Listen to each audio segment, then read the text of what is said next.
Welcome to the the-fwot-show on the Coil Entertainment Network, pointing out idiocy one story at a time. I'm Rob Steele, that's Jesus Jones in the background, and yes, there is a date for the new album, April 20th. It's called Passages. It sounds good, but now we've got to get to the show. And that might be the last of the good news we've got. This past Friday, Frank Alvrich died. Now, some of you may not know who that is. You probably know his character, though.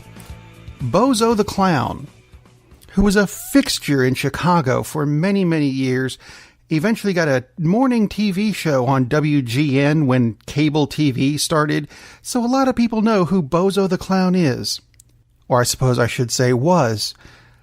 I mean, Frank Alvrich started playing the role in 1959. That's a long time to be one clown. But he was 89 years old, died of heart failure, which is very sad. And the first time I noticed that this story came out was a post on Facebook that said, Bozo the Clown has died.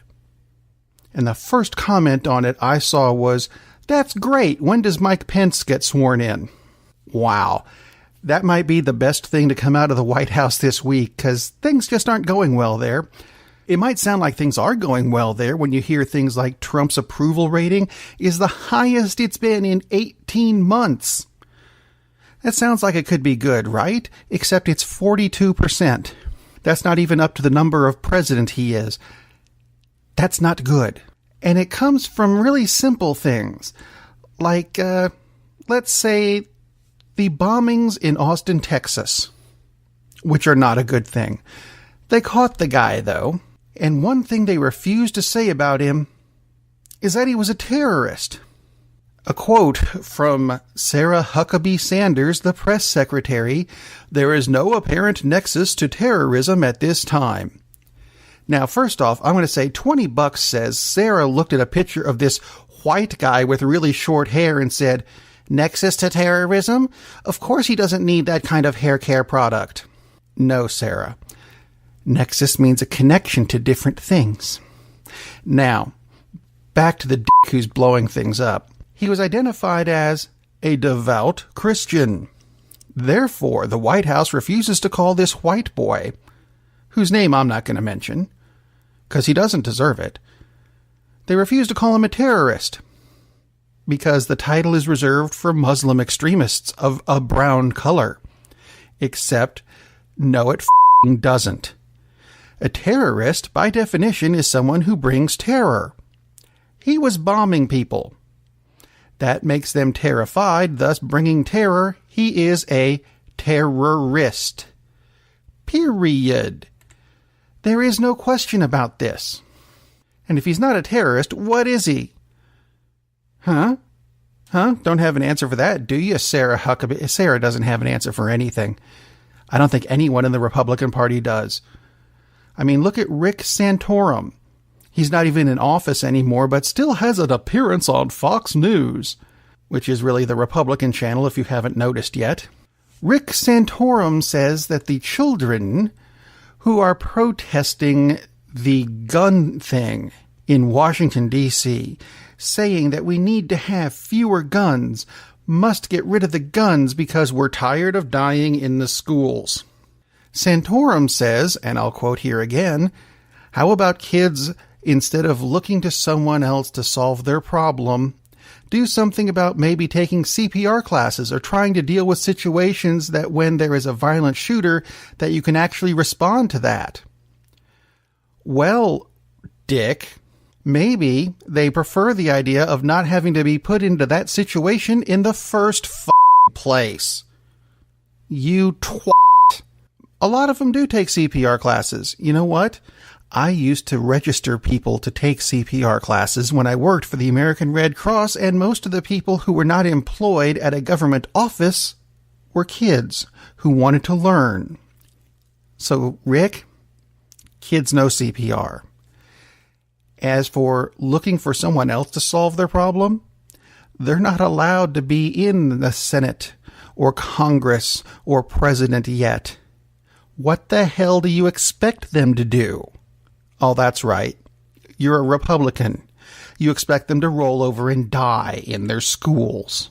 Now, someone who's trying to make a positive impression is a guy named David-Hogg. I know very little about him. He was supposed to have been one of the students at the school in Florida where the shooting happened. He's in favor of banning semi-automatic rifles, but doesn't think that students should be forced to wear see-through backpacks to see if they're sneaking rifles into the school. I get that. Why should everyone have to wear see-through backpacks? Can you fit a semi-automatic rifle into a see-through backpack? No, you can't. It's too big. Well, then why do you need a see-through backpack? Let's also think about the see-through backpacks thing, which was proposed. Children must all wear see-through backpacks so we can see if they have guns. Who is the biggest manufacturer of see-through backpacks? JanSport. Who is JanSport owned by? People who fund the Republican Party.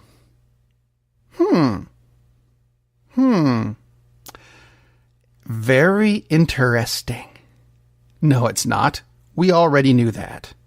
So, Hogg also said that the kids of today have to take the government from the stupid adults who don't know how to use it.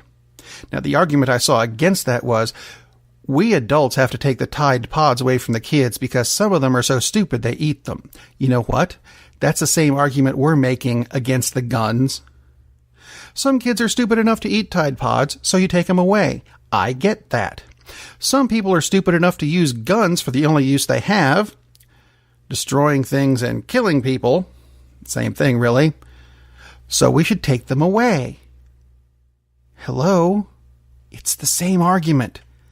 And you're making it.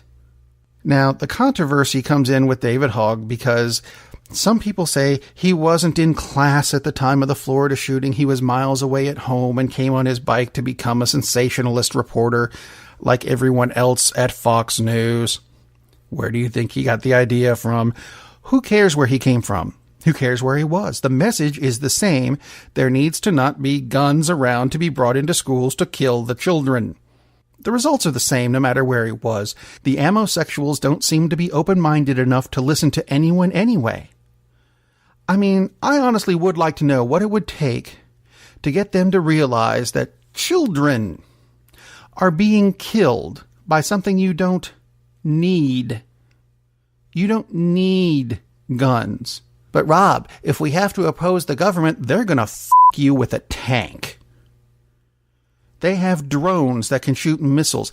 I'm held up in my house with my AK-47 and my AR-15, and if the government comes, what's that whistling noise? Oh dear. That's right. Blown the f*** up by a drone missile. They don't need to come to your house and shoot you. They can do it from long range with a Nintendo controller. And you don't need a gun. You need air. Even though they're trying to get rid of the EPA. You need food. I don't have anything for this. You need water. Flint, Michigan doesn't have one of those already. But they do have guns? You don't need a gun. How are you going to get water with a gun? Seriously. You can't, can you? Now, we may not have to ultimately depend on our government to do anything about this. There's a gun company called Remington. I'm not sure if they're the same people who make the razors, but, you know, they still filed for bankruptcy because gun sales are going down. For their guns anyway. So you know what? Good. I consider that a very good start. And now for a story that just goes to show you just how inept our government is. Not just on the gun thing, this is a drug thing. There's a town called Williamson, West Virginia, just across the border from Kentucky. Yeah, small town. Coal mining town, which explains why there's only 3,000 residents. Coal mining kills. That's not this story. Despite the small size, NPR is reporting that an investigation by the House Committee on Energy and Commerce has shown that 20,800,000 prescription painkillers, opioids, have been sent to 2 pharmacies in this town that are just 4 blocks apart between 2008 and 2015. Now, could this be part of a big drug ring where the drugs are distributed across the country and sold illegally? We don't know, because the House Committee on Energy and Commerce report only says, and I'll quote, "The volume appears to be far in excess of the number of opioids that a pharmacy in that local area would be expected to receive." That's it. Nothing on what to do with it. Nothing on how to get rid of the opioid problem in the country. Just a lot of ineptitude. Not even working with the DEA. Yeah, Drug Enforcement Agency. You'd think they'd be working together, but they're not. Because our government doesn't know how to work with itself. Other companies work with other companies, and they seem to do fine. Even the WWE, who has been notorious for being, frankly, pissy about any other wrestling company working anywhere near them. No, next week, if you're a wrestling fan, you're going to want to be in New Orleans. Because on April 1st, Ring of Honor, a competitor of WWE, is doing a pay-per-view called Card of Honor. On April 5th, Impact Wrestling is teaming up with Lucha Underground to do a big "we're having our companies face each other" pay-per-view. April 6th, the WWE is doing their Hall of Fame because on April 8th is WrestleMania, the biggest wrestling pay-per-view in the history of ever. Usually, if another company tries to come where the WWE is having WrestleMania, they'll sue them. No, this is our venue this week. They don't even like it when wrestlers switch companies and try to use the name that they used in the WWE. Nope, we copyrighted it and we're going to sue you if you use it. Look up the Dudley Boys if you don't know what that means. This year, they're not exactly working together, but the WWE isn't suing them. Figuring out bipartisanism. It's not that hard. It's called sharing your toys. We learned that in kindergarten. You twits.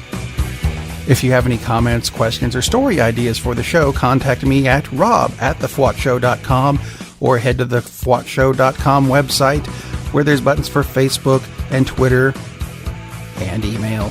There's even a button for the Fwot shop where you can pick up a coffee mug or a t-shirt or a hat. All of the proceeds go to support the Coil Entertainment Network, and we appreciate your support. While you're there, subscribe to the show through the Google Play Store or iTunes or YouTube. Yeah, that's right, YouTube. It's not the best video in the world, but then again, I've seen some of the other crap that's on there anyway. Moving on, I'm going to leave you with this.